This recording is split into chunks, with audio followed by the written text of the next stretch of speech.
Ridiculous Crime is a production of iHeartRadio. Zaron, you know what's ridiculous? Yes, I do, Elizabeth Dutton. The fact that the Queen of England owns all of the swans in England. And every year in July, they count them all. What? Yes, it's true. It dates back to back in the day. But the Queen of England owns all of the swans. They are the royal property of the monarchy. And every July, they have an annual tradition that they count all of the swans. In England? In England. And if you touch one, the Queen's going to come after you. Well, what if I bought myself a swan? Would she commandeer it? It's the wild swans. It's not just because you own a swan in England. So isn't that ridiculous, though? That is really ridiculous. Speaking of England. Yes. Another thing that's ridiculous is an English heist brought down by a dog detective. Wait, now it's my turn to say, what? So is that a dog detective is a dog who's a detective of dog-related crimes? It's a dog who would qualify as a special inspector. Yes. A freelance detective. Oh, I like this. Yeah, this is a good one.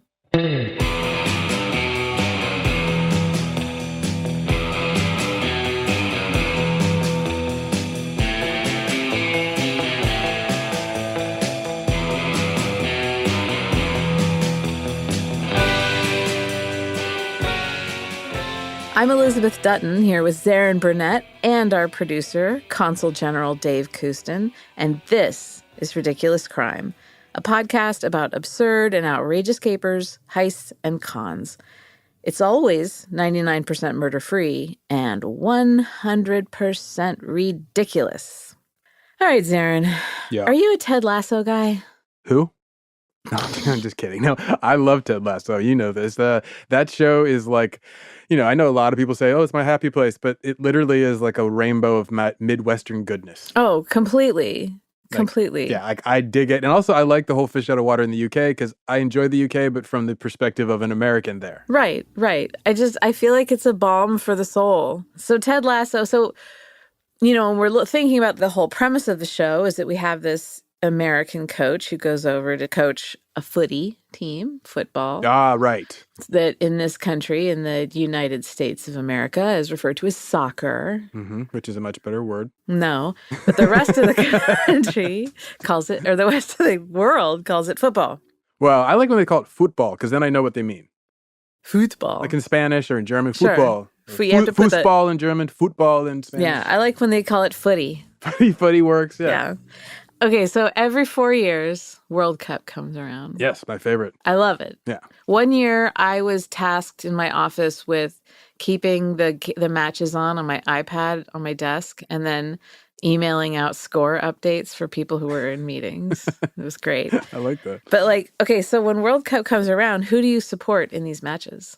Oh, well, that's a little tough one. So in world sports, here's what the issue for me for World Cup. I always root for Nigeria, Cameroon, all the African teams. Then when you get to I root for Japan, the Blue Samurai, big fan of them. But in Europe, I always had to root for who was the least likely to colonize my people. So I go with Sweden. I go with teams that people don't think of. Denmark. I'm a big fan of Poland. So you get the idea. Croatia. I'm hitting up the ones that But so that way, South America, I'm golden. Uruguay, Paraguay, I'm about it. Venezuela, Costa Rica, anyone. South and Central America. So, but you don't ever have you go in and you're like, these are my guys. No, I don't have one team. I just don't root for the U.S. Yeah. Well, then we rarely make it. I root for the women's team. They're amazing. I always root for them. I'm a big fan of underdogs. Oh, then you probably like the American team. I am very match specific. Oh, yeah. So I'm not really wedded to anything, and I will judge who I'm going to root for based on the match. And a lot of times it's the underdog, or I like the style of the people. They're just their fashion sense? Yeah, totally. Or how they I'm are. I like the cut of their jib. They're looking good out there. So football is life. Ah, see. Football is life. And especially in England. They're all about it. And it was a really big deal in 1966. England hosted the World Cup. Mm-hmm. The Pele years. It was very, football's coming home. like they did for Euro 2021. I noticed a tone in that voice. Oh, no. I was just, I'm not going to try any English accents for you today. I would leave that to me. Yeah, I'll do all the you're bad the king accents. of the accents. You do know that I am really, really good at celebrity impressions. That is true. You are possibly one of the best people I've ever heard who does celebrity impressions. It's spooky. It's eerie. It's spot on. Do you want to favor us with one? Okay. How about Frida Kahlo? Oh, okay. Let me see. Hey, everybody. I'm Frida Kahlo. How are you? I like to paint. That's spot on. I mean, You were just like, is she in the... Here's the ghost in the room. For a second, I thought I was Diego Rivera. Yeah. I took you there. Give me another one. Okay. A tough one. George W. Bush. That doesn't sound like Will Ferrell. That's totally not tough. I can nail that one in my sleep. All right. Hey, everybody. I'm George W. Bush. Watch me cut down a tree and then run around. Mission accomplished. Flawless. Right? I'm surprised you aren't paid to do this. I am. I have like a secret gig you don't know about. Oh, okay. I don't want to talk about it I'll right try not now. to be jealous. All right, but I think that like it's really intimidating how good I am at that. Mm-hmm, I could see that. Kind of like Ted Lasso's kindness. It can be intimidating. Mm-hmm. It's a lot. Yeah. It's a lot to process. So I don't like to do it very often. So don't ask me again. Okay. So football's coming home, baby. 1966. I'll let you do accents later. Okay. So I want you. I'm gonna paint a picture for you. Ooh, get out the brushes. Mm-hmm. Frida Kahlo style. But no, not Frida Kahlo style. It's not going to involve a uterus. Evisceration. Yeah, okay. So it's Sunday, March 20th, 1966.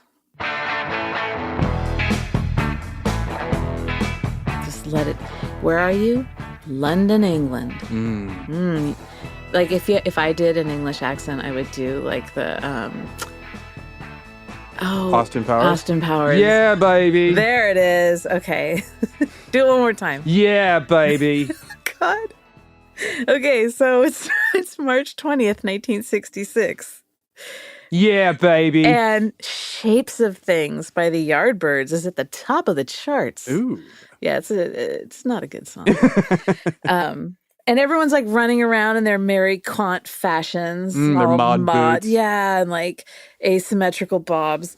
You know what? Rhodesia, big issue in British geopolitics. Rhodesia was a problem. You just don't hear that anymore. Good for good reason. There was a stop-motion children's television series called Camberwick Green. And that debuted on BBC One as part of Watch with Mother. Is that like a block of programming?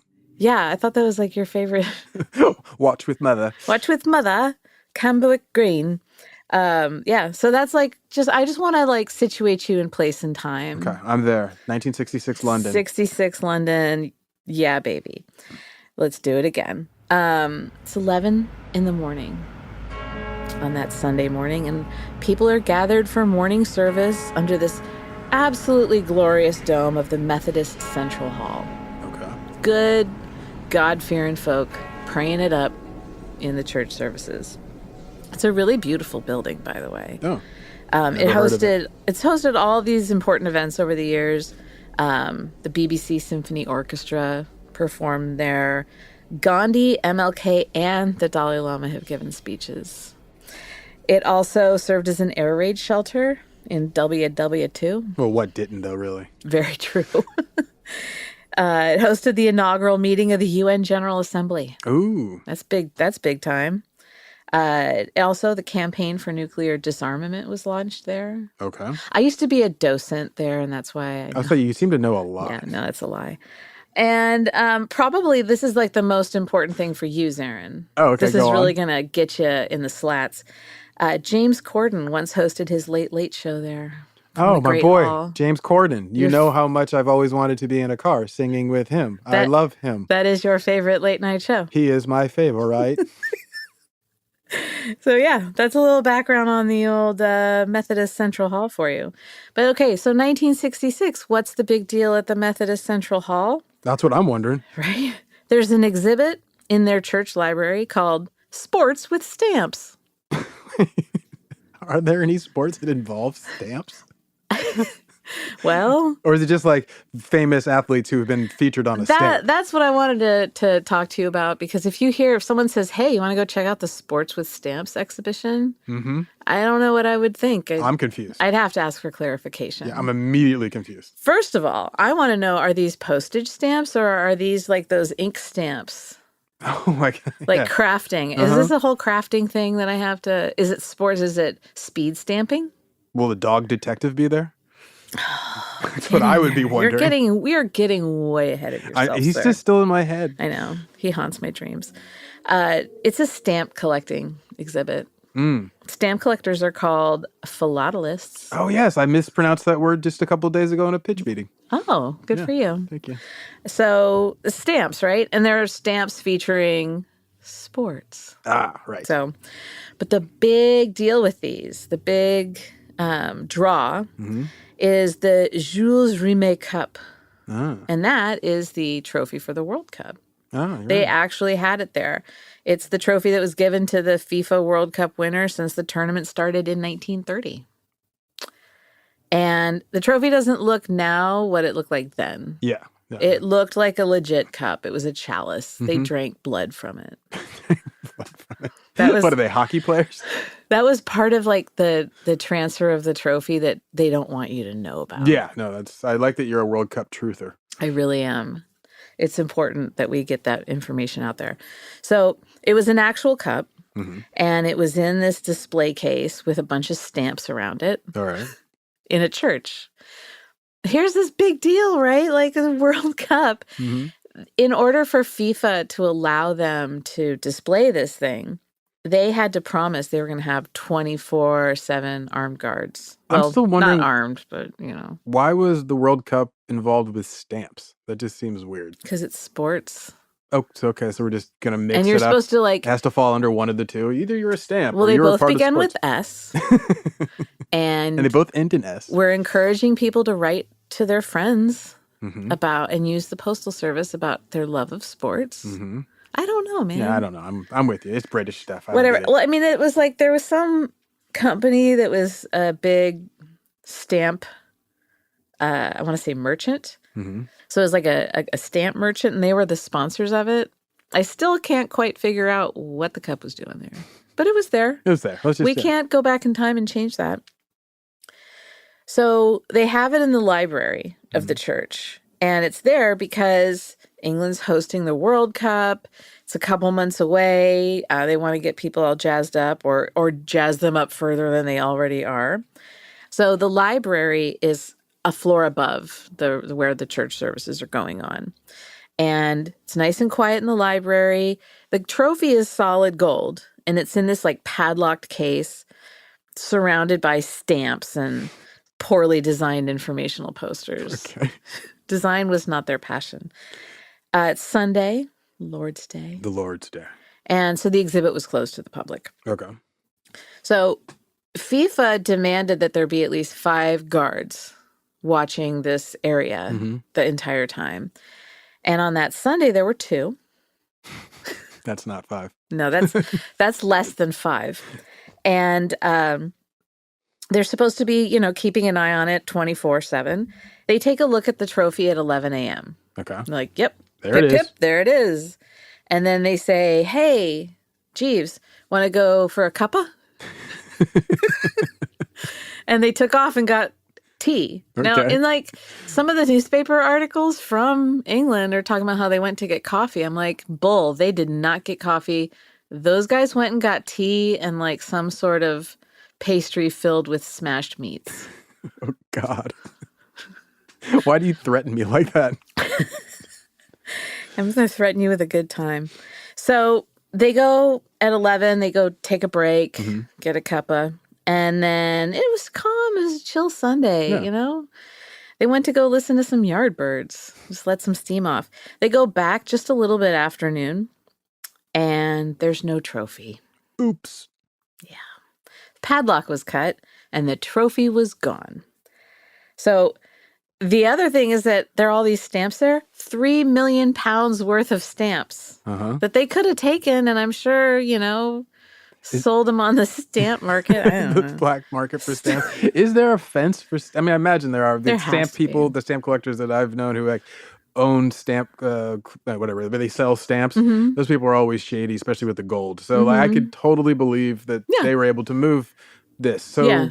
they just didn't know that the stamps were so valuable. Had that not been put out to the public? It was a big thing. I mean, he had all these rare stamps. And I think that in terms of high value stamps, I would assume that you don't have the provenance issues that you would have with artwork. Mm-hmm. So it's small. I mean, you can just like stick it in your Oh, yeah, underpants and completely. walk out and no one's the wiser. So unlike, a Van Gogh. Anywho, so 3 million pounds worth of stamps. They don't touch them. They just take the trophy. And so the guys walk in, there's a cut padlock, the case is open, they start panicking, freaking out, Mm-hmm. and they contact the authorities. What in the world is FIFA going to do? What would the English Football Association do? They were tasked with taking care of this very important item. Let's take a little break, ponder their options, and when we come back, I'm going to let you know how it unfolds. All right, nice. Because I'm so wondering how this plays out.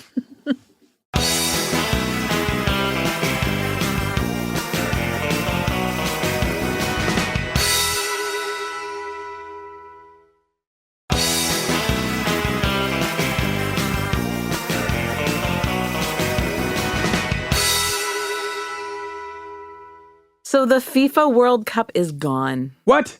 Gone. That's going to really bum out some people. Right? Couple. It gets stolen from the Methodist Hall. Mm-hmm. A suspicious-looking man was seen in the building at the time of the heist. I wasn't there. So don't preemptively Sorry. give yourself an alibi. This is a lead. We have a lead here. Mm-hmm. He was described as in his early 30s, average height, thin lips, greased black hair, possibly a scar on his face. Like I said, I wasn't there. I think it was evil Fonzie. Or evil David Bowie with dyed black hair. Or the ghost of Buddy Holly. Or a young Richie Aprile. Or John Travolta. With hair. Yeah, avec hair. Like before life changed for him. Yes. Or male Amy Winehouse. Those are my guesses. That's what I'm dressing up for Halloween. If I were on the police force there, that's the list I would have drawn up for them. These are our suspects. They would have been like, "Oh my God, you're so good. What are we going to do with you?" I was like, "Give me a raise." Awards were offered. I was like, "Give me some of the award." I came up with a list. Awards were offered. The Gillette Razor Company was all, "Heidi ho, hello. Here's 500 pounds." 500 pounds. Is that really the best a man can get, Gillette? It's not a lot of money. No, not even then. No. And so, then the top London sports doctor who's, bandaging up all the cricketers, he's like, "Oh, well, I see you're 500 and raise you 150. Oi. These cheapskates, right? The 150 pounds is the equivalent of 2,400 pounds today. Okay, all right. That's still not a lot of money. No. Now for the World Cup. At the current exchange rate, like today, that's $3,300. Okay. So they're like, "Oh, this huge, important piece of our national fabric and something important to the entire world is missing." And if you can find it, I'll give you the value of a 2001 Nissan Sentra. Totally. He's got to be making more money shooting crazy drugs into the knees of these guys. Right? Yeah. Such a shame. Totally cheap. The total reward money winds up around 5,500 pounds, which is like 114,000 pounds today, which in US dollars is $157,000. Still not much for the World Cup. Yeah, but the cup was valued at £3,000 at the time. Well, yeah, but the cup is valued, like it's not the materials that you value it at, it's the value to all the Sure. fans and to the soccer Yeah, but I think as like an just institution. material-wise, I think it was like I think it was like $3,000 worth of gold. I don't know. Okay. Whatever. 3,000 pounds is what the value is. So more tips come in when they start putting out these rewards. Mm-hmm. Someone says that they saw it under a seat on the underground.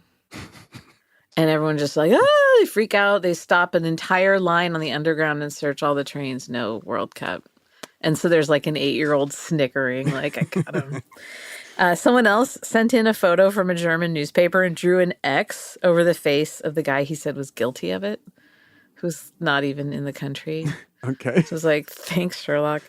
And then this absolute strongest tip, the real lead here, came from a man who said that his clock told him that the cup was in Wicklow, Ireland. His clock did? Well, Yeah, thank God the clock didn't tell him to kill anyone. Well, we don't know what happened next. Yeah, it's true. Or what has happened prior. Go check the He's Wicklow like, papers. well, the clock finally took a break from giving me a list of people to kill and said, P.S. FIFA Cup, Wicklow, Ireland. Look into it. And that's the best tip they received. That's the best one. That's the strongest. So then the chairman of the English Football Association, a gentleman by the name of Joe Means, he gets Joe a phone Means. call. And a man says that Means should expect a package the next day. The man calls himself Jackson. Strong name. Which leads me to my next theory. Jackson Brown was behind this whole thing. How old was Jackson Brown in 1966? Like in his teens? He was like 48. Did you know Jackson Brown has been 48 for 300 years? I had actually read that once in a bathroom. He invented feathered hair. He's the one who got guys wearing leather bomber jackets. He started the whole trend. Yeah, he invented the bomber jacket. He invented shoes. He invented shoes, but not shoelaces. No, Velcro shoes. So Jackson Brown, well, we'll just use the official one, Jackson, this man Jackson. He says there's going to be instructions in this package, Mr. Means, that's coming for you. Package arrives next day.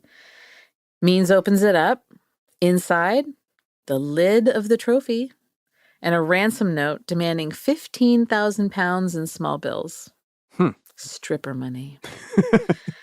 That's basically, this person is asking for $330,000 in today's US dollars. That seems like a more reasonable ask. Yeah. And that's 280,000 euros. That's 6.7 million pesos. I was just about to ask, how much would that be in pesos? It's called the World Cup, people. we gotta broaden our horizons here. So then there's also a note. There's a note tucked in with the lid of the trophy, and it says, Dear Joe, no doubt you view with very much concern the loss of the World Cup. To me, it is only so much scrap gold. If I don't hear from you by Thursday or Friday at the latest, I assume it's one for the pot. He's going to cook it? Yeah, he's going to make it into a stew. I yelled pot because he did it in all caps. Oh, yeah, you got to then. Yeah, I was just trying to follow his lead. So the package gets there. Means is like, oh my God, like, what do I do? Jackson calls again. He's all, hey, it's me, Jackson Brown. And just out of curiosity, this fellow Means has no connection to the World Cup, correct? No, he does. He's the chairman of the English Football Association. Oh, right.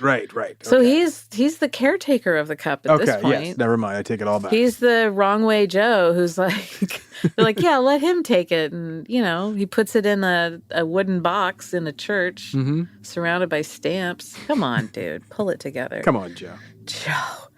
So Jackson calls. He's like, hey, did my package arrive?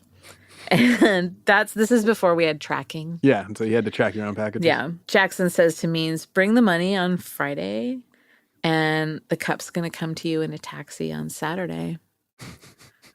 The cup is now sentient. Just wants to take a tour. Yeah.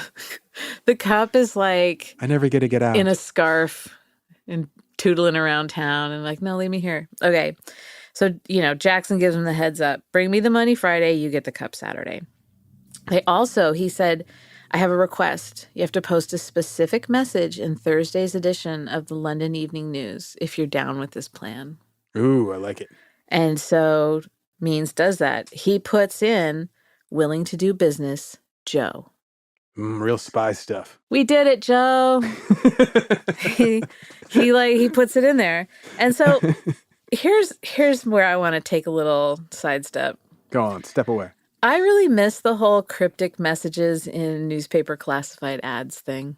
Oh, yeah. Like, when I was growing up, I thought there'd be more of that in my life as an adult. You thought you'd have reason to put in cryptic messages into newspaper classified ads? Yeah, I thought I would have to pass along secret messages in the classifieds. I thought I would stumble across them. I thought I'd stumble across these messages and have to deduce the scenario, which I'm really, as you can see from the way I've been telling you this story. Yes. I'm super good at that. Special investigator. Special investigator, coming up with lists of suspects, coming up with invented details.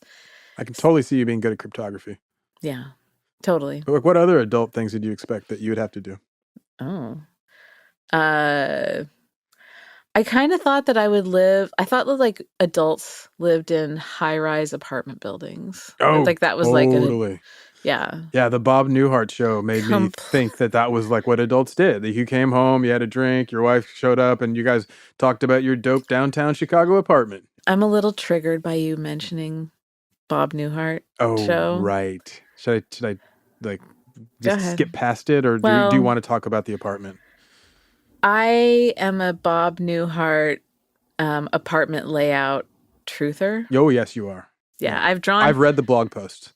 No, you've literally, I've made you look at my schematic drawings. You have drawn up schematics from season to season, pointing out the differences of where the door is and where that door is. Like, I just need to get it out right now that on the Bob Newhart show, in their bedroom, the shutters behind their bed would technically look out at the hallway and not a window. And one time they're open and it's a cityscape, and then everything after that is a lie. I don't know what they're saying.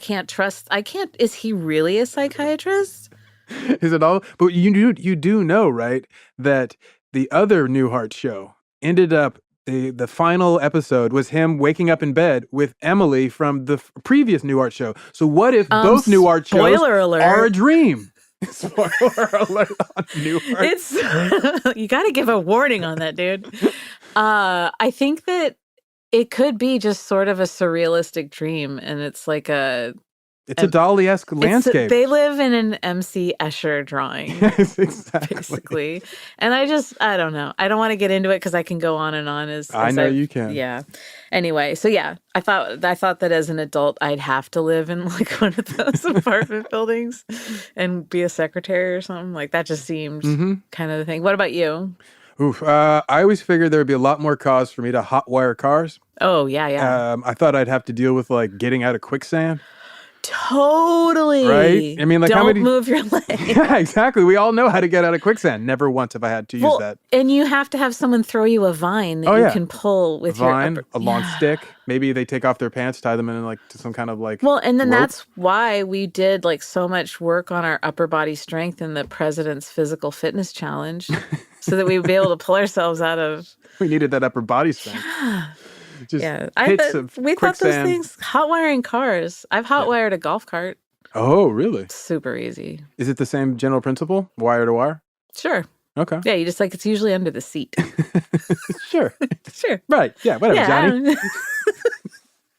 Yeah. Let's move past that one. So take me back to Joe Means. So let's go back to Joe Means.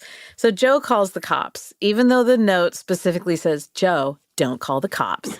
He's like, you can't tell me what to do. Beep, boop, ba, boop, beep. Well, I don't know how to do a rotary phone sound. And he's like trying to make it go back real fast when you're like in a hurry and you're pushing it. I am showing my age. I'm actually 12 years old. And I don't know what you're talking about. No, right I'm now. 12 and I watch a lot of old television and newsreels and movies. So rotary phones, did those like come with a free fan? I don't understand. I don't know what you're talking about. Never heard of it. Never heard of What's a landline? Okay, now that we've established that I'm an old crone, Joe starts dialing, gets the cops. He's like, guys, I have a problem. I think I know where the cup is. The cops, then they realize, wait, we can't do this. We don't have the skills to collect a cup? No. Okay. You know who we're going to call? Who? The flying squad. What? Who the hell is the flying squad? Is the cup like somewhere in an area that you'd need like flying police? I don't understand. They all had jetpacks. Keep in mind that, was Mary Poppins our cousins across the pond have different words for different things. I'm pretty sure flying is not one of those words. It's yeah. The Flying Squad is a specialized robbery unit in the Metropolitan Police. Wait, I am still Well, so okay, lost. so hold on. Okay, yes, Can I finish? Let me just stay in my land of confusion. Can I finish? So they got the name because the first vehicles that they were given were refurbished Royal Flying Corps cars from WW1.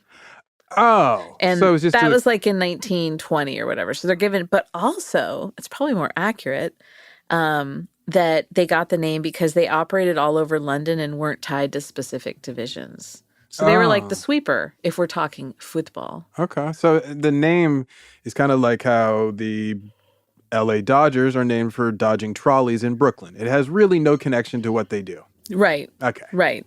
So, well, no, kind of. I mean, they're just like this squad that flies all over the city, flying being, Oh, yeah, makes sense. I got you. a metaphor for their their zooming availability to and to fro. all, They're zipping and zagging. just above the fray, And willing you- to drop down wherever needed. Well, they're real cowboys, loose cannons. And they were really tight with organized crime because, Because they're cops. Well, sure. And they have this, they're supposed to be going after these big robberies, and it was always like the high profile ones. So like if someone broke into your home, they're not like calling in the flying squad. So they're like the major case unit. Yes. And Vincent D'Onofrio Yes. was in charge of them. I do not believe you. Yeah, for like 30 years before he grew up. He was like 6. Talented kid. That For one. 30 years, he was 6 years old. So they were all the flying squad, like in the late 70s, early 80s, total Serpico era. Mm-hmm. They were full of scandals, convictions, resignations. They were a big problem. I love it. 66, they're doing, they have some respectability. All right. And the local police know that we've got a high profile case. We can't mess this up. We got to call the flying squad. I'm trying not to laugh. I like to pretend that there's like a special horn that they blow for the hark, and then the guys like all descend wearing Burberry raincoats. Oi, who called the flying squad? Oh, you're giving them a little EastEnders accent. Yeah, well, they're Not posh boys. Exactly. I wasn't thinking they're going to be high-ended. They're men of the streets. Yeah, they know the rough and tumble. Like I said, real cowboys. I don't know why you say that. It just feels good. So the flying squad, Mm-hmm. they're the best hope of a desperate nation. Okay. That's trying to get back this solid gold chalice that they've been loaned Mm-hmm. and entrusted with. They need to get it back. The big dog at the flying squad, Mm-hmm. his name was D.I. Len Buggy. D.I. Len Buggy. Oh, right. D.I. is the name of the police over in England. Yeah, He's like, detective inspector. thank you. I know you love those British. I really mysteries. do. I really do. That- Both the television versions, the print book versions. Oh, that's true. You do read I do read a lot the of those. British mysteries in print. You watch them. You occasionally just mumble DCI this, DI that. I have no idea what you're talking about. I show up at crime scenes here in the States and introduce myself as DCI Dutton. And then I tell people, get out of my way. I'm so close to retirement. Do you have Luther's phone number? Like, can you? I do. Okay, that's cool. Yeah. Call up Idris. Be like, what's up? It's DCI Dutton. I'll be like, DCI Dutton. And he goes, hey, everybody, it's me. Idris Elba, also known as Luther. Okay, gotta go. Bye. Wasn't that? I turned. Did you see me turn thinking Yeah. that Idris had walked You in the thought room? he came in the room. Uncanny. It's a blessing and a curse I to have imagine. this talent. DCI Buggy. Mm-hmm. Len. Or DI Buggy. I just promoted him. Not yet. DI Len Buggy. Friday rolls around. Because remember, Thursday, the cryptic message in the paper. Friday, pay up. Saturday, taxi. Meep, meep. Here comes the cup. So the taxi will be taking the cup around. But in the meantime, And won't get lost. Exactly. Friday rolls around and DI Buggy calls over to Shay Means. Knock, knock. Shit. Means is in bed. Now, come on, dude. Wait, what time is it? I don't know. In the Okay. morning Okay. at some point. But Means is in bed. It's not early morning. DI Buggy, he's raring to go. He's got a suit on. He shined his shoes. Looking sharp like Charlie Watts? Oh. Sorry. R.I.P. No, he went and he got a little Crumpet. sausage roll Okay. and just like powered it down on his way over there. His hands are still a little greasy. He's wiping it off on his suit as he gets to the front door. Knock, knock. Means is in bed. Means has angina. Oh, the heart condition? Yeah, the heart condition. What other angina? I don't know. I'm just clarifying. Oh, the one with the heart? Yeah, foot angina. Well, you know. Well, in the stress of the situation, it was just like doing him in. He's like, my heart. He couldn't take it. So he had to have a lie down. And he couldn't handle the drop. I don't want to be ableist. Mm-hmm. I think that, I've certainly had to have a lie down at times. Oh, yeah, completely. But dude, pull it together. Yeah, sometimes it's like you got to yeah. put some backbone. What is it, stiff upper lip? Sometimes you got to put your back into it, Joe Means. Keep calm and put your back into it. That's my favorite poster. They sell them at Home Goods. That's how they won the war. Totally. Buggy, he's bugging out. And so he works with the long-suffering Mrs. Means, who's just, at this point, she's thinking, like, what have I gotten myself into? This guy makes a lot of money. Mm-hmm. We were in love once, but he won't get out of bed and save the World Cup. So Mrs. Means and Buggy work together, and they decide that Buggy is going to pose as Mr. Means' assistant named McPhee. Okay. And when Jackson calls, he's going to cover up and be like, I'm the assistant McPhee. And then just hang up. He's going to use a really frail child's voice. I was wondering. Where is that going, McPhee? I wasn't sure where I was going. So he's going to say, I'm McPhee. Mm-hmm. So Jackson calls. He's like, hey, it's Jackson Brown. And Buggy says, hey, it's McPhee. And they talk. Jackson's like, this is fishy. Who are you again? And how did you get involved with this? Who told you about this? But Buggy convinces him, no, I'm McPhee. I'm the special assistant. I'm his right-hand man. I know everything, and I keep my mouth shut. So Jackson says, fine, meet me at Battersea Park. So D.I. Buggy pulls up to the park in Means' Ford Zodiac. I don't know about Ford Zodiac. Is that one of those where they name the car differently in a different country? They named it for the Zodiac Killer. It had the symbol on the side. And as soon as you sat down, it didn't have a seatbelt. It had the hood that came over It just came down. I would so buy that. I know you would. So actually, the Zodiac was the luxury version of the Ford Zephyr. Ah, the Ford Zephyr. Again, not one that we had here. Yeah. They do. They have their own little titles for cars. Mm-hmm. Yeah, totally. It's just... When you travel, you go to say Colombia, they'll have a different name for the Toyota trucks. And they're always like, yeah, man, I got to do this. You're like, I don't know what the hell you're talking about. You're like, I thought you guys liked cars in America. You're like a Toyota Fortuna. Yeah, exactly. Yeah. And so in the 50s, the Zodiac was a jazzy little number. It was cute. It was a precious little thing. Super cool looking. I want one. You can go get me one. By the mid 60s, it's so hot. They were looking pretty whack. They kind of look like a mid-century modern bread box. It's really unattractive. It also didn't look very aerodynamic. No, I can't imagine a bread box would built out of cardboard. But anyway, so the ugly one is what D.I. Buggy would have rolled up in. Because it's 66, and I would assume that Means had a new car. Yeah, let's just say that. Let's say it. Just fresh off the lot. It's got 6 meters on it.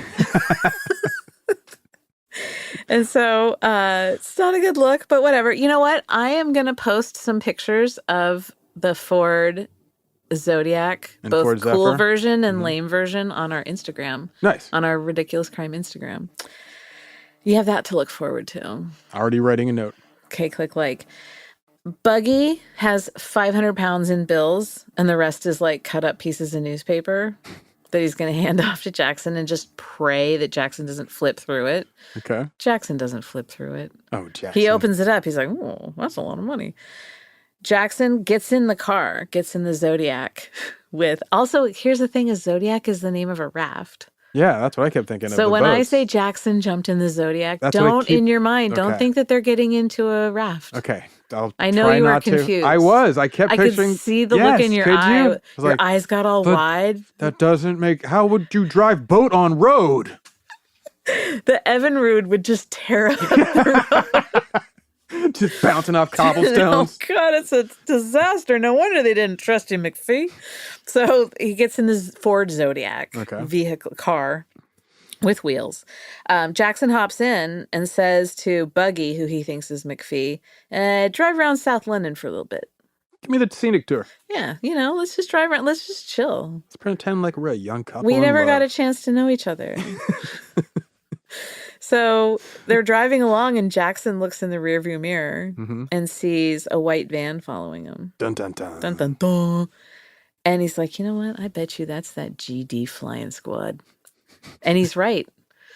These are supposed to be the best investigators, and they're like tailgating In the biggest, brightest Zodiac vehicle that they could get. in a giant white van that says "Not the Fuzz" on the side. And they're just like and they're in like false nose and glasses, Driving around in their Groucho glasses.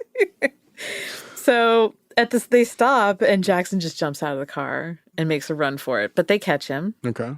But what do they not have? The cup. The cup. So he's caught, he's arrested, and you come to find out Jackson is not his real name. Get the F out. Totally. I know that was a shock. His real name is Edward Betchley. You betchly. And he's a 47-year-old dock worker. Okay. Good for him. A little roughneck. And he swore he was innocent, up and down. He said he didn't steal the cup, that he was just asked to make the call and do all the cloak and dagger in order to get a 500-pound payment. And the man who asked him to do that was known only as the Pole. I would be rooting for him in the World Cup. You totally would. Doesn't it sound like a Guy Ritchie movie now? Oh my God, completely. You just need Bricktop. He's all like Betchley was contacted by the Pole. Exactly. And the Pole is just like sitting there eating like a kielbasa in his boxer Smash shorts. cut to the pole. Totally. And like some Guy Ritchie type music in the background. Guy Ritchie. I feel so bad for people named Guy because I will only call them Guy because I'm a jerk. So Guy Ritchie, this is made for it, you know? There's like Fatboy Slim playing in the background. Massive Attack comes on next. Completely. So Betchley, we got Betchley. We have his story about the pole. We don't have the cup. This is where we are right now. 1966. Betchley, money, part money, no cup. No cup. Let's take a break, and I want you to think about what you've done. And then I'm going to come back and tell you the rest of this wild story. Cool. I'll be sitting here like humming Golden Brown to myself.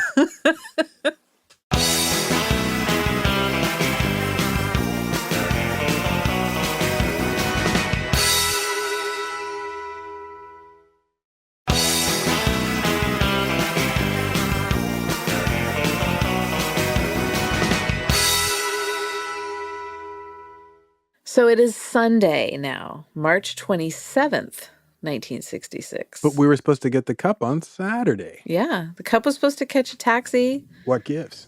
Well, where's the cup now? I'll tell you. All right. So it was exactly 1 week to the day after the cup had been stolen in a brazen robbery. England's in a lather over the loss of such an important piece of their cultural fabric. And you got to imagine, like, the rest of the nations in the tournament are pretty ticked off too, right? Oh, yeah, they have to be. I mean, it's like, okay, so we have to go to England to play. I mean, I don't want to make it sound like it's a chore. It's beautiful. Yeah, if you like gray skies and it's, boiled meat. It's a lovely place. And I'm just kidding, England. You're fine. So they're like, but we got to go to England, and we entrust you with the cup, and now it's gone. Scotland's like, hey, don't look at us. Me in Scotland ain't us, man. I don't know why you're great. looking over here. And they didn't let that. They have to let that happen. It was incompetence all around.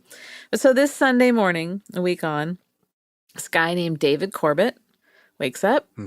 Birds chirping. He makes a cuppa. They don't do anything without a cuppa over there. I've heard this, and for those who don't know, a cuppa is a cup of tea. Cup of tea, yeah. Yeah.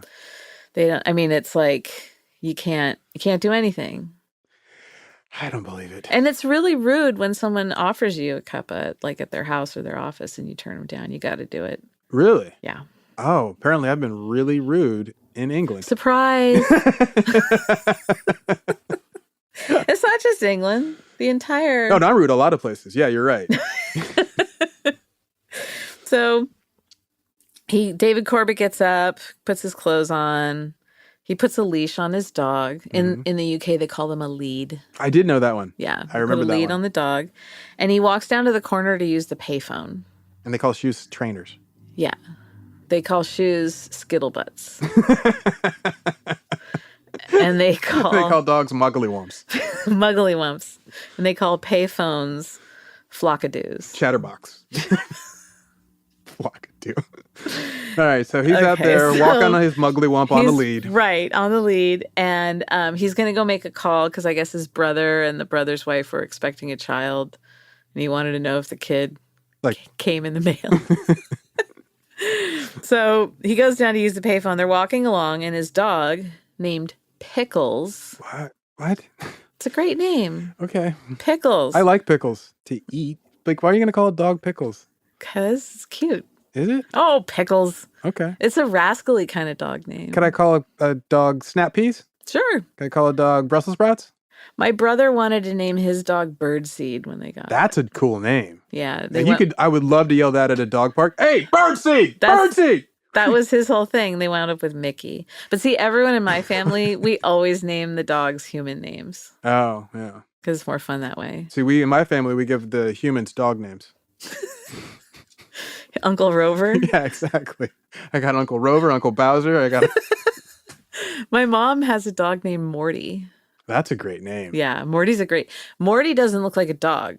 No, I can't imagine a dog named Morty would. Morty has like human eyes. Oh, dope. And the weirdest shaped body. He's huge and he has really short legs. But he's like He's a mutt? He's barrel chested. Yeah, and like when he first showed up, he's just like a stray who walked up and we thought, hi, I'm Morty. Can I live here now? Yeah, he just handed us his card.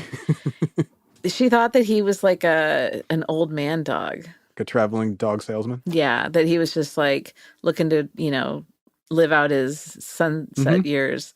And it turns out he was like 3 months old. And he just kept getting bigger and bigger and bigger. And he's got like matronly hips. And I love this dog. He's the best. Maybe I'll put a picture of Morty on the Ridiculous Crime Instagram. Morty's a good dude. And so, anyway, Pickles, they're walking along. Pickles starts sniffing at a package that's leaning against the wheel of his neighbor's car. Sniffing at it. Okay. And like, if you see something, say something, Pickles. We need this, Pickles. You have to help us. Pickles. It's a community effort. But that's what Pickles was doing. Pickles was like, alert, alert, unidentified package. Although I'm kind of thinking he probably thought maybe someone dropped something from the butcher store, like, a slab of bacon or something. So Corbett, he goes to pick it up, but he stops himself because he's like worried that it might be an IRA bomb. Like the Irish Republican Army bomb? Irish Republican Army. So he's worried about terrorism now? Look, man, when the IRA planted bombs back then, they almost always called in a warning. That's what I thought. I mean, like, I don't and it was understand like high-value targets. It would not be this dude walking in his suburban. Yeah, bro, you're not the Queen of England. And you know what? To get you, we only have to get lucky once. You know what, David Corbett? Chucky our law. That's all I got to say. So his curiosity, though, gets the best of him. He's like, I could get all my arms and legs blown off, all 8 of my arms and legs blown off by the IRA, and it'd be worth it to find out what's in this package. So he picks it back up. It's a little bit heavy. He's nosy. He does not mind his own business.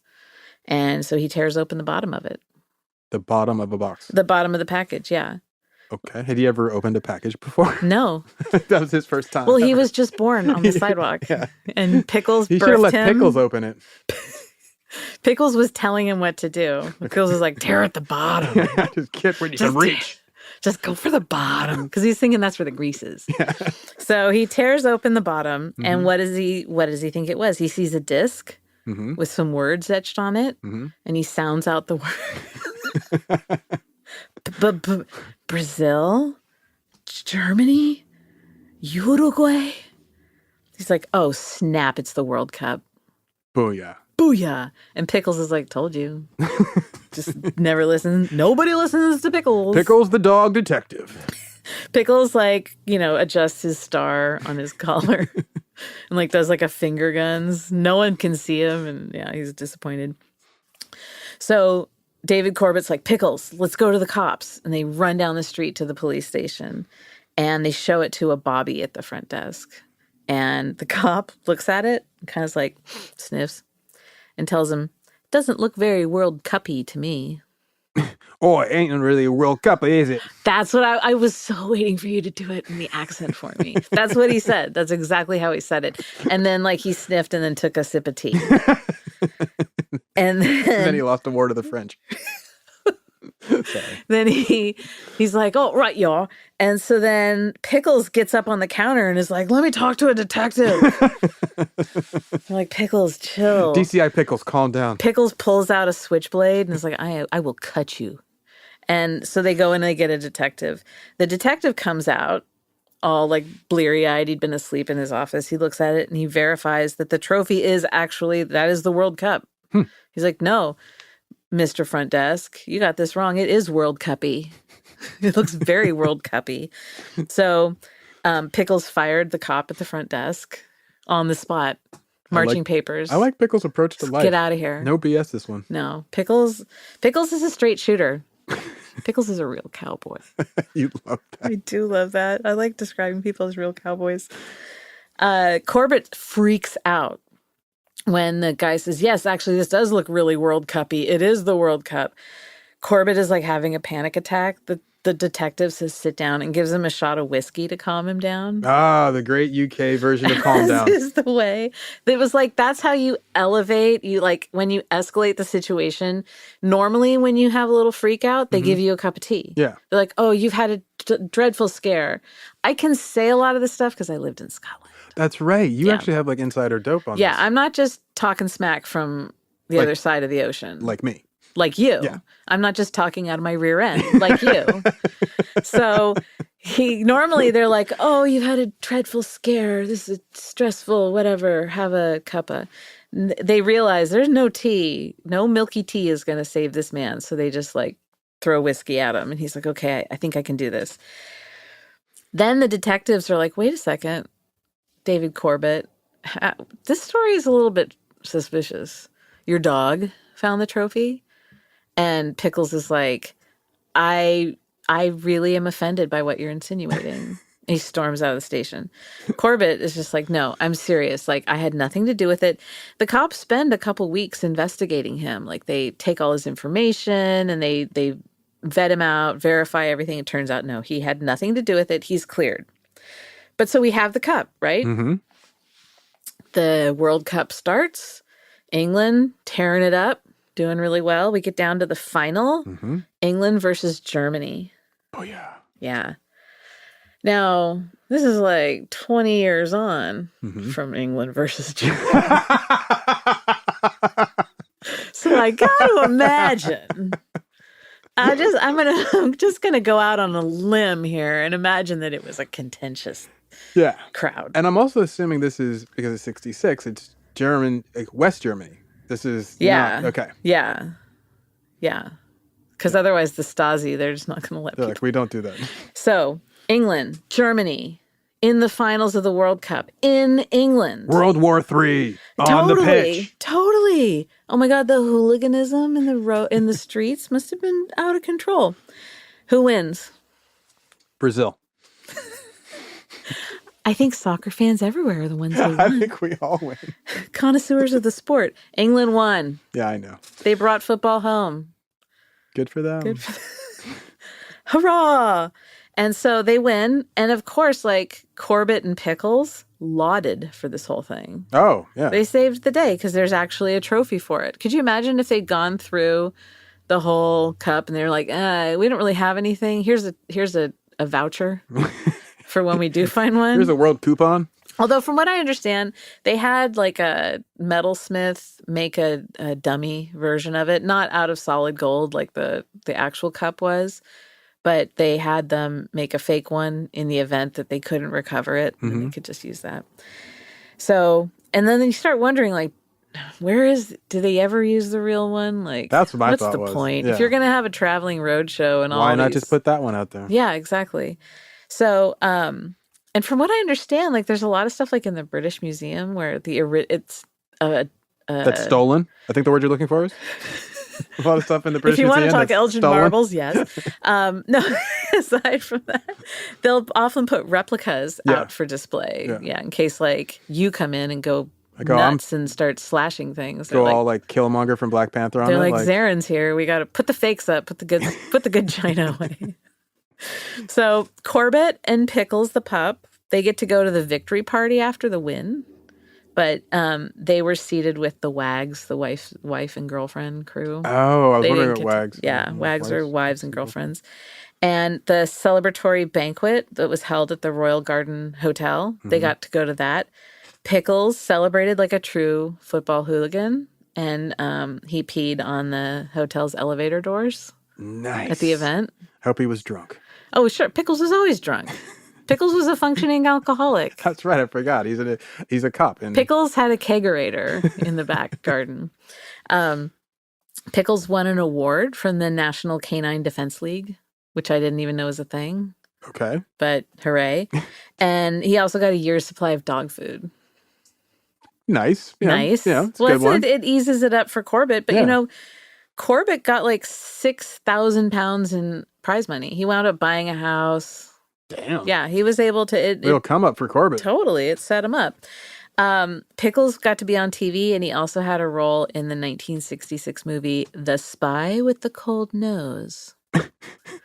He became a movie star dog. Yeah. And The Spy with the Cold Nose was played by Milton Berle. The Spy with the Cold Nose was a box office hit. I imagine it was. I think I saw the sequel, The Spy with the Very Large... The Spy with the Warm Ears. Yes. Yeah, that was the one. That's the one, right. I'm going to pull you out of the abyss there. The Spy with the Warm Ears. So, Betchley, our boy Jackson, he was convicted of demanding money with menaces. Such a British version. What are you in for? Demanding money with menaces. Oh, my last cellmate was like that. Strongly worded language. And he did 2 years. What you in for? Elbows on the table. White after Labor Day. So who stole the cup? Was it Pickles in a drunken stupor? No. You're right. The bastion We of... all stole the cup. It's like the Murder on the Orient Express. It was our Jungian, like... collective unconscious. Spiritus Mundi that all got together and stole the cup and made it invisible in order for us to band together and learn about true friendship. It's like some Carlos Castaneda friendship lessons. Yeah, it's like a full Borges style. So one of your favorite publications, a bastion of journalistic integrity, the Daily Mirror. Oh, get up every morning to read it. They did a 10-month investigation in 2018. 2018. They wanted to wait. They're like, the time is right for a deep dive into this. And who's going to investigate it? Us. The dust is finally settled. Finally. You know the Daily Globe's not going to do it. No. And so in the Mail, forget about it. No, the Mail's too busy tailing Kardashians. The Mirror, they're on it. They come up with this whole, they say we've solved it, that the thieves were London gangsters. Naturally. And it was actually some brothers. The Craze? Being two men related to each other. Oh. Brothers. They were named Sydney and Reg Kugelier. Say that again? Sydney and Reg Kugelier. Okay. Here's the deal, dude. Okay, so their last name is spelled Cugullere. Oh, Kugeliere. And I read this and I was like, how do you say that? How do you say that man's name? Mm-hmm. And I kept looking to see if it was like in news reports where someone would say it. And I would find these videos where they would do the news report, but it was just like captioning. Or then one was read by like a robot, like Alexa was reading it. And it was all, I'm like, no, come on. Someone just say it for criminy sake. And so then I found one place where they gave like an estimate. So, I mean, Kugeliere. Yeah, that's my take. I just like I know I'm wrong. Kugelier. Like kind of like... Like you're a little embarrassed ordering at a store. Yeah. Stage But fright. here's the best part. So Sidney C., he goes by the nickname Mr. Crafty. That's what he's known as on the street. And what's his brother Reginald is Mr. Artsy?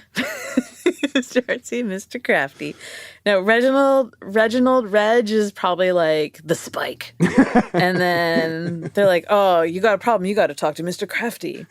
And apparently Sidney was like the bad dog on this one. He was the real guy. So who's exposed them, do you wonder? Mr. Bean. Yes. That's so weird. See that guy? It was in an Entertainment Tonight interview, and he just spilled it and was all, I'm Mr. Bean, and I'm here to spill the beans. Rowan Atkinson And then he style. snapped and disappeared. Reg's son, Reg the Spike Kugler, and their son, the big snitch. His son, Gary the Snitch, he ratted him out. But he waited until both of the brothers were dead. Oh, that's considerate. Yeah, that's good of him. He said that they did it just for the thrill of it. Just for the hell of it, just for the smell of it.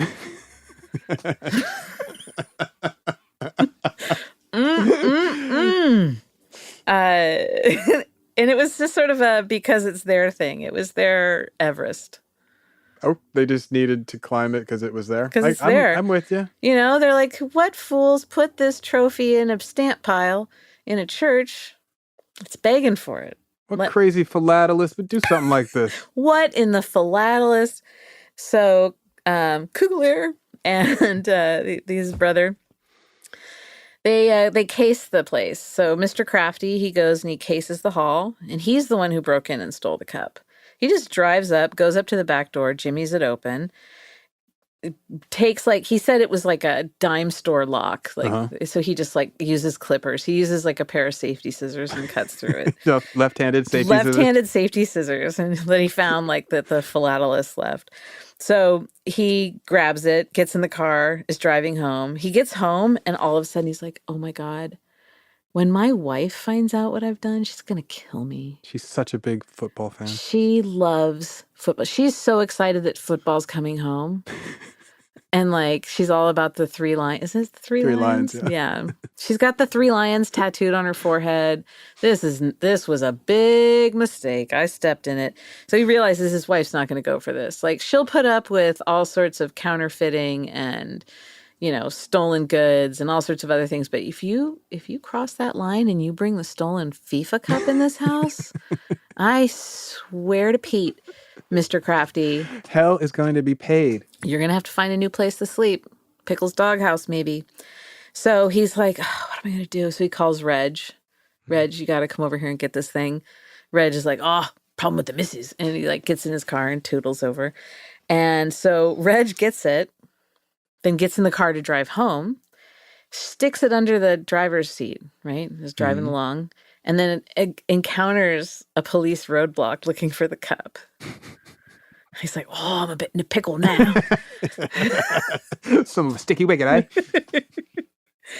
And so he rolls down his window. Oh, right then. Pip, pip. And, hello, Governor. Hello, Governor. Don't have any World Cup here.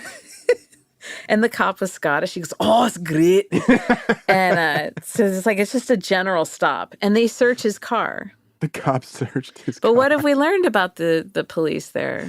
That they are not good at their jobs. No. And so they didn't look under the seat. How did they search the car? It's like when you're a kid and you're like, Mom, I can't find it. And you're looking at the ceiling. Yeah, if you've seen where's my jacket? And you're looking around. My nephew does that. When I'll say hey, go pick up the blue block over there. Mm-hmm. And he's looking at the wall. Looking at the windows. When did we keep Legos on the wall, dude? Come on, back to earth. You're drunk again. He's 2. He's 2. So it's a general stop. They search the car, don't get the cup. He's like, ha, done it again. And he dramatically throws his scarf back and toodles off. There's a lot of tootling going on in these cars. So Sidney, Mr. Crafty, he's the one that got Betchley involved. Oh. Every time I see the name Betchley, I think of Bletchley, the Bletchley Circle, the code breakers in World War II. Mm-hmm. I just needed to let that out. So you feel better? Oh my God, I feel so much better. Whew. Okay, deep cleansing breath. So Mr. Crafty is the one who got Betchley in it. Betchley never said a word about this. He did time. Remember? He did 2 years. He never ratted them out. My guess is that Sydney and Reg were terrifying. I could see that. That, like, the idea of crossing, like, it would be like generations would pay for it type thing. No, British gangsters, especially at that time, had a reputation for hard being... men, we call them. Exactly. So when Betchley got arrested, the brothers, they, the two men related to each other with shared parents, they hid the trophy in a coal shed. Because that's just what you do. Of course. First of all, we've all got coal sheds. I keep 2 out back, just for spares. Exactly. So they hid it in there, and they're just like walking around, grabbing at their hair, like, what do we do? Walking in circles. They knew they couldn't move it on the black market. Yeah. This is just like, you can't go down to the flea market. Yeah, and at that time, the Soviet Union still existed, so all they had was rubles. There was no Russian billionaire to buy it. No oligarch. Yeah. No. So, and the Saudis weren't in the market. So they also didn't want to destroy it. They didn't have the heart to destroy it and melt it down. It's solid gold. Mm-hmm. But, they had some national pride. And so somehow it made it onto Pickles' turf. Do we ever figure out? No.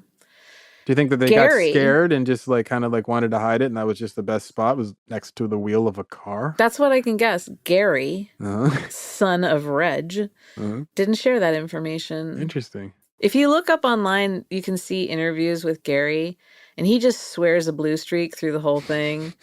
Definitely the son of a hard man. Oh, yeah. He's a real character. He's a real piece of work. Do you think that they tossed it out of a moving car, and that's why it landed? Oh, that's actually a really good theory. Let's say that. Okay.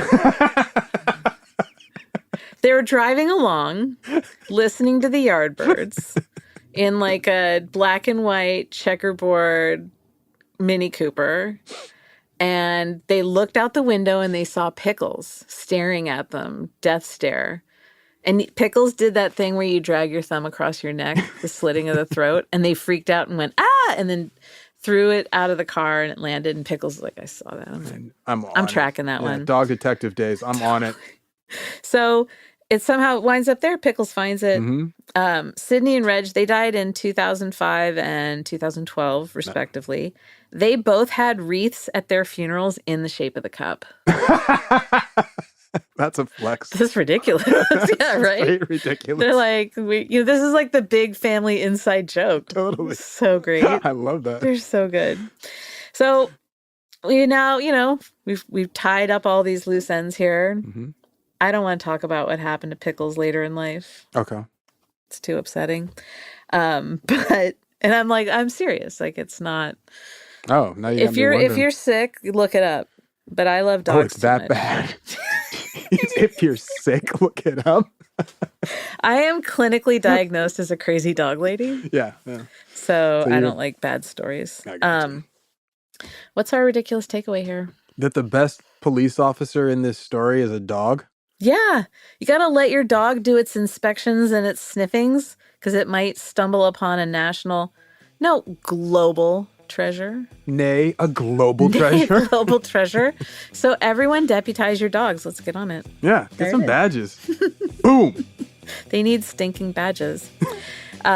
All right, so that's enough of that. You can find us online at Ridiculous Crime on both Twitter and Instagram, where I will be posting pictures of the Ford Zodiac. Yep. If you have a tip about a ridiculous crime that you'd like us to talk about, or if you want to confess to a ridiculous crime, you can email us at ridiculouscrime@gmail.com. See you later.